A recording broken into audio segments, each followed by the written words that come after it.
নমস্কার, আমি বাপন নন্দী। আজ তোমাদের ক্লাস 9-এর যে কার্যক্ষমতা শক্তির চ্যাপ্টারে একটি ইম্পর্টেন্ট একটি গাণিতিক প্রমাণ আছে, সেটা আমরা করব।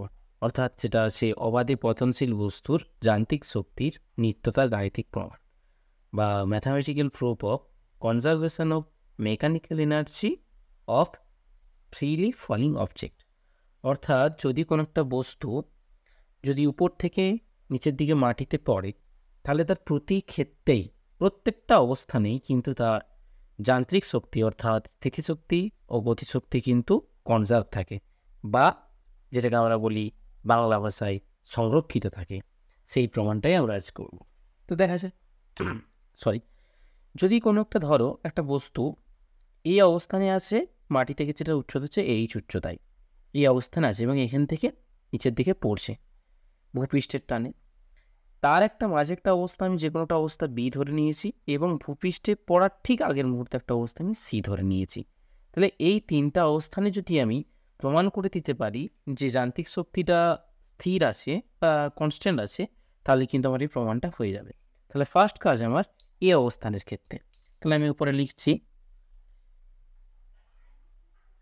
এ অবস্থানে মোট যান্ত্রিক শক্তি, এটা আমি একটা হেডিং দিলাম, একটা পয়েন্ট করলাম।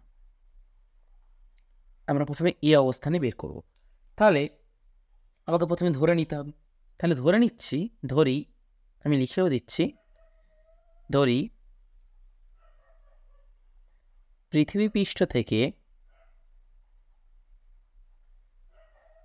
এইচ উচ্চতায় এ অবস্থানে আমি বস্তুটার ভরও ধরে নিচ্ছি এম ভরের একটি বস্তু স্থির অবস্থায় আছে। আমি এটা ধরে নিলাম যে একটা বস্তু ভূপৃষ্ঠ থেকে এইচ উচ্চতায় এম ভরের একটা বস্তু স্থির অবস্থায় আছে। স্থির অবস্থায় আছে মানে আমরা বলতে পারবো প্রাথমিক বেগটা বা সেই অবস্থায় বেগটা কত, 0। তাহলে সেই অবস্থায় যদি বেগ আবার 0 হয়, তাহলে আমরা এখান থেকে কী বলতে পারি, আমি লিখে দিচ্ছি যে অতএব প্রাথমিক বেগ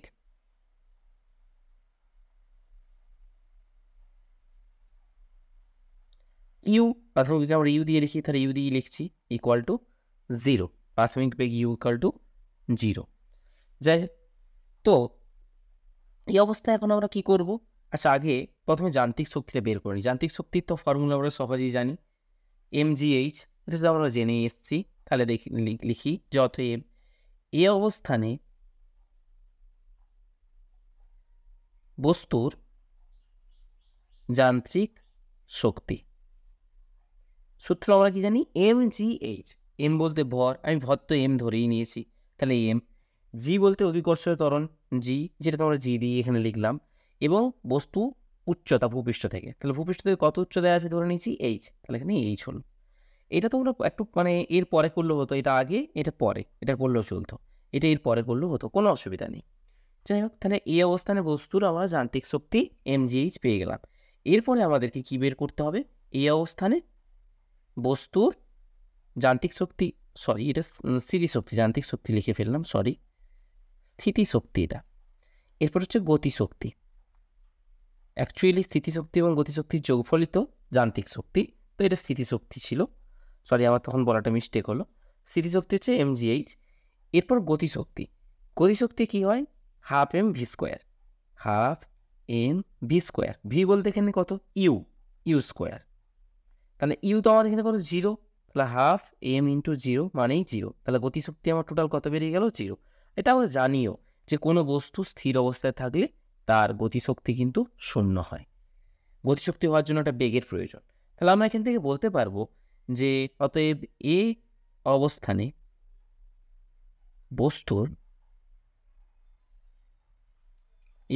বস্তুর যান্ত্রিক শক্তি ইকুয়াল টু mgh, মানে স্থিতিশক্তি আর গতিশক্তির যোগফল। তাহলে mgh plus 0 equal to mgh। তাহলে আমরা কি পেলাম, এই অবস্থানে কিন্তু বস্তুর মোট যান্ত্রিক শক্তিটা mgh পেয়ে গেলাম। এরপরে আমরা বি অবস্থানের জন্য করব। তো বি অবস্থানের জন্য করব, তাহলে লিখব বি অবস্থানে মোট যান্ত্রিক শক্তি। তাহলে বি অবস্থানে মোট যান্ত্রিক শক্তি আমার কত সেটা আমি বের করব, দেখা যাক। তাহলে আমি ধরে নিচ্ছি, আমি এখানে দেখো ছবিতে লিখেও দিয়েছি যে বি অবস্থানে আসার জন্য বস্তুটা এক্স দূরত্ব অতিক্রম করেছে, এটা আমরা ধরে নিয়েছি। তাহলে এটা সেরকম লিখে দেবো এখানে, যে ধরি বস্তুটি এক্স দূরত্ব অতিক্রম করে বি বিন্দুতে এলো। তাহলে যদি বি বিন্দুতে আসে তাহলে নিশ্চয়ই নিচ দিকে নামছে, মানে এই যে নিচ দিকে নামছে মানে একটা বেগ আছে, সরি বি বিন্দুতে নামছে মানে একটা তার বেগ আছে। তাহলে বি বিন্দুতে এলো এবং বেগ হলো ভি, যেহেতু বি বিন্দু তাই আমি ধরে নিচ্ছি ভিবি, ভি বি এই অবস্থায় হচ্ছে বেগ হচ্ছে ভিবি।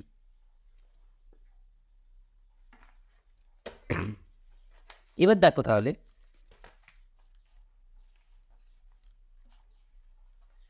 অতএব বি বিন্দুতে বস্তুর স্থিতিশক্তি কত হবে?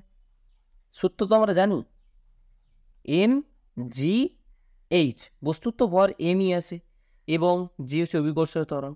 আচ্ছা এখানে এইচ বলতে কতটা হবে? আচ্ছা ছবিটা আমি সুবিধার্থে আমি এই পাতাতে এঁকে নিচ্ছি। এই অবস্থানে বস্তুটা ছিল, বি অবস্থানে মিডিল একটা অবস্থান বি ধরে নিয়েছি এবং এটা ভূপৃষ্ঠটা ঠিক পড়ার ঠিক আগের একটা মুহূর্ত যেটা হচ্ছে সি ধরে নিচ্ছি। এবং আমি তো ধরেই নিয়েছি যে এখান থেকে এটার ডিস্টেন্স কত ধরেছিলাম এইচ, এবং এ থেকে বি এর ডিস্টেন্স কত ধরেছিলাম এক্স। তাহলে আমরা নিশ্চয়ই বলতে পারবো যে বি থেকে সি অর্থাৎ ভূপৃষ্ঠ থেকে বি বিন্দুর অবস্থান কত, আরামসে বলা যাবে কারণ পুরোটা হচ্ছে এইচ। তাহলে নিশ্চয়ই এটা হবে এইচ মাইনাস এক্স। এরপর দেখো তাহলে আমাদের এখানে কিন্তু কত বসবে? আমরা জানি যে স্থিতিশক্তির ক্ষেত্রে যে উচ্চতাটা আমরা ব্যবহার করি অর্থাৎ এমজিএইচ এর ক্ষেত্রে যে এইচটা, সেই এইচটা হচ্ছে ভূপৃষ্ঠ থেকে এই যে বি অবস্থানের বস্তুটি রয়েছে সেই বস্তু যেখানে রয়েছে ততদূর পর্যন্ত তার উচ্চতা কত, এইচ মাইনাস এক্স, যেটা আমরা পেয়েছি। এখানে লিখে দেবো এইচ মাইনাস এক্স। তাহলে কত পেলাম?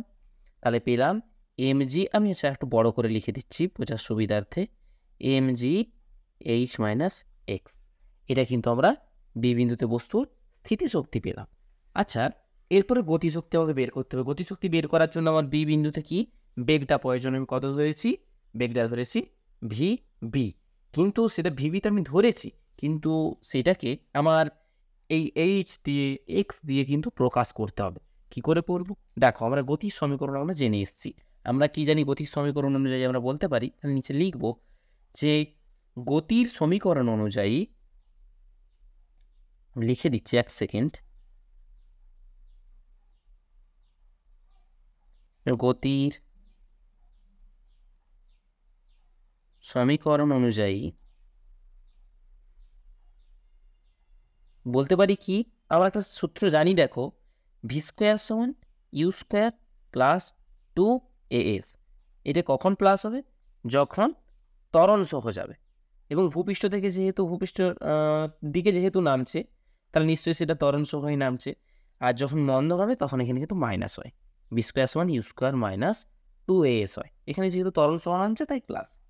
যাই হোক এখানে কিন্তু এটা কিন্তু জি এর মতো কাজ করবে, এ মানে ত্বরণ, তো তাহলে এখানে অভিকর্ষ ত্বরণ কাজ করছে তাই জি দিয়ে লিখবো। যাই হোক পরের লাইনে লিখবো ভি বলতে কি অন্তিম বেগ। এখানে অন্তিম বেগ আবার কত হয়েছে? বি বিন্দুতে আমি ধরেছি বি বিন্দুতে যখন আছে বস্তুটা তখন তার বেগ হয়েছে ভিভি, তাহলে আমি ভি এর বদলে লিখবো V V square equal to U, U মানে প্রাথমিক বেগ। যখন এ বিন্দুতে ছিল তখন কত বেগ ছিল? 0, তাহলে লিখবো 0 স্কোয়ার প্লাস 2a, এই মাত্রক করে বললাম, এ বলতে ত্বরণ, এখানে ত্বরণ হচ্ছে জি, এস বলতে যতটা দূরত্ব অতিক্রম করেছে যেটা হচ্ছে সরণ, কতটা দূরত্ব অতিক্রম করছে এক্স, তাই আমরা লিখবো এক্স। এরপরে কি পেলাম? ভিভি স্কোয়ার ইকুয়াল টু পেয়ে গেলাম, জিরো স্কোয়ার তো জিরো, তাই লিখলাম না, 2gx। এটা পেয়ে গেলাম আমরা ভিভির মানটা, মানে ভিভি স্কোয়ারের মানটা আমরা কিন্তু পেয়ে গেলাম। এরপরে বি বিন্দুতে আমরা বস্তুর গতিশক্তি বের করব। তাহলে কত হবে ভি বিন্দুতে বস্তুর গতিশক্তি? সূত্র কী ছিল? সূত্র হচ্ছে half M V square. V বলতে আমি ভিভি ধরেছি, তাই ভিভি লিখব, V V square equal to half M, আচ্ছা এক্সের আমরা ভিভির বদলে কত ধরেছি? ভিভি স্কোয়ার কত পেয়েছি? ধরেছি নয়, পেয়েছি কত? 2gx। তাহলে এই ভিভি স্কোয়ারের বদলে আমি লিখে দেবো 2gx। এখান 2 2 কেটে গেল, তাহলে পেলাম কত? mgx। তাহলে আমরা গতিশক্তিও পেয়ে গেলাম বি বিন্দুতে, আবার বি বিন্দুতে আমরা স্থিতিশক্তিও পেয়ে গেলাম। তাহলে এবার যদি বি বিন্দুতে যান্ত্রিক শক্তি বলতে চাই কী হবে? তাহলে লিখব বি বিন্দুতে বস্তুর মোট যান্ত্রিক শক্তি ইকুয়াল টু কী হয়? স্থিতিশক্তি আর গতিশক্তির যোগফল। স্থিতিশক্তি তো আমি পেয়ে গেছি, কত পেয়েছি? নিচে লিখছি এটা, mgh minus x plus mgx। Calculation করবো, সিম্পল ক্যালকুলেশন, গুণ করব ব্র্যাকেটটাকে তুলে দিয়ে। কী হবে? mgh আর কি প্লাসে মাইনাসে, এই যে মাইনাস রয়েছে, প্লাসে মাইনাসে মাইনাস mgx, আর প্লাস mgx বাইরে ছিল। দেখো এখানে মাইনাস mgx প্লাস mgx কী হবে? কেটে যাবে, কেটে দিলাম, কেটে কী পড়ে রইল? শুধু mgh। তাহলে আমি কিন্তু বি বিন্দুতেও কিন্তু বস্তুর মোট যান্ত্রিক শক্তি কিন্তু কত পেলাম? mgh। সো ইলেকট্রন নাম্বারিং করে দিই, এটা 2 নম্বর নাম দিলাম, সেই যে আগে যেটা পেয়েছিলাম এই অবস্থানের ক্ষেত্রে সেটাকে আমরা নাম দিয়ে দিলাম, এই যে এই অবস্থানে বস্তুর মোট যান্ত্রিক শক্তি mgh পেয়েছিলাম, এটাকে 1 নাম্বার দিলাম। এরপর এবারে সি বিন্দুর ক্ষেত্রে দেখবো। সি বিন্দু বলতে এই যে দেখে নাও, সি বিন্দু হচ্ছে কোথায়?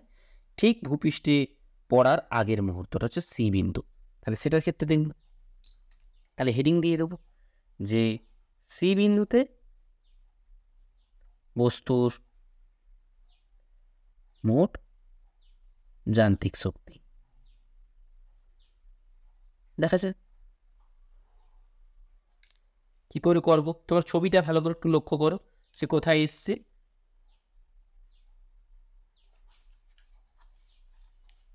ঠিক বি বিন্দুর থেকে চলে এসছে এবারে সি বিন্দুতে। দেখা যাক, তাহলে বলে নেবো, এক সেকেন্ড, যে বস্তুটি ভূমিস্পর্শ করার মুহূর্তে, আগের মুহূর্তে না লিখলে মুহূর্তে লিখলেও চলবে, মুহূর্তে বস্তুর স্থিতিশক্তি কত হবে বলো তো দেখি? স্থিতিশক্তির সূত্র কত? mgh।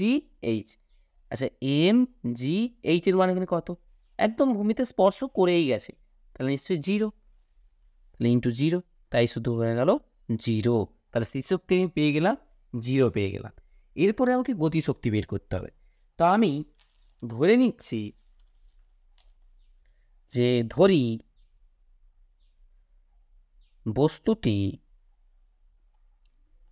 বস্তুটির সি অবস্থানে গতিবেগ ভিসি, গতিবেগ কত? ভিসি ধরে নিলাম। তাহলে এবার এই ভিসিটাকে আবার বের করতে হবে, ঠিক যেভাবে ভিভিটা আমরা এখানে বের করেছিলাম এই গতির সমীকরণটা দিয়ে, ঠিক সেভাবেই আমরা এই কিন্তু ভিসিটাও বের করতে পারবো। কীভাবে ভিসিটা বের করতে পারবো সেটা দেখাচ্ছে। তাহলে আমরা লিখবো, একবারে আমরা কি জানি লিখবো, আমরা জানি ভি স্কোয়ার সমান ইউ স্কোয়ার প্লাস 2as। কিন্তু আমরা আগেই এটা পড়লাম, প্লাস কী করে হয় সেটা আমরা বললাম। এখানে ভি বলতে কি কত? V C square equal to U বলতে আমরা কোনটা ধরে নেবো? এই যে এই অবস্থানটা ধরে নেবো। এই অবস্থানে কত ছিল? বেগ 0।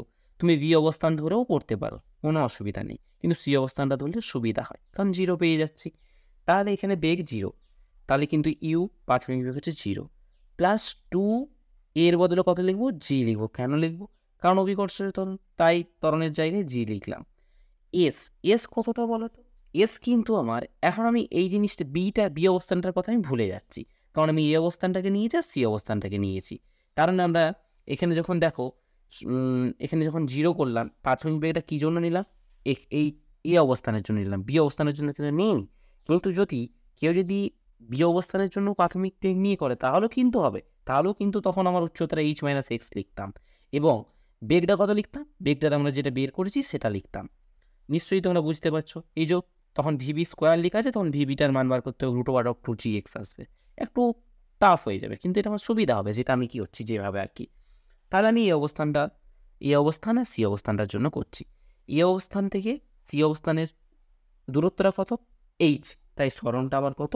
এসের জায়গায় লিখব এইচ। তাহলে আমার ভিসি স্কোয়ার ইকুয়াল টু হয়ে গেল 2gh। তাহলে এরপরে খুব সহজেই আমরা সি অবস্থানে বস্তুর গতিশক্তি কিন্তু বের করতে পারবো। তাহলে লিখব যে সি অবস্থানে বস্তুর গতিশক্তি, সূত্র আমরা তো জেনে এসেছি, half M V square, V বলতে ভিসি স্কোয়ার।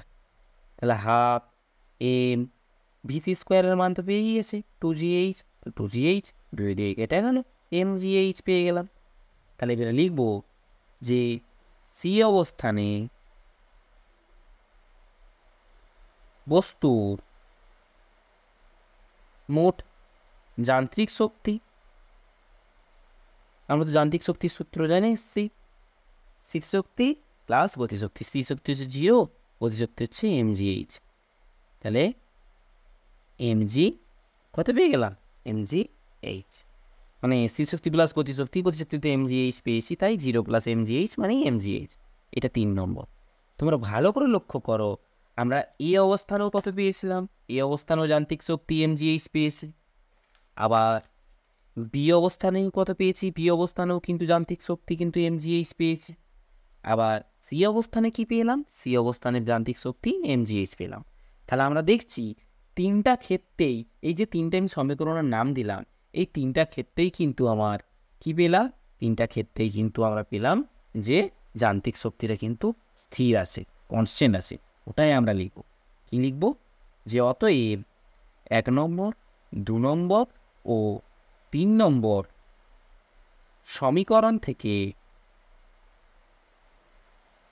বলা যায়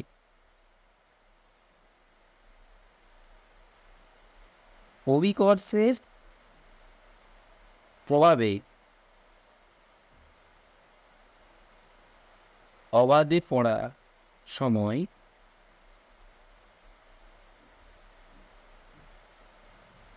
স্থিতিশক্তি কি হয়? গতিশক্তিতে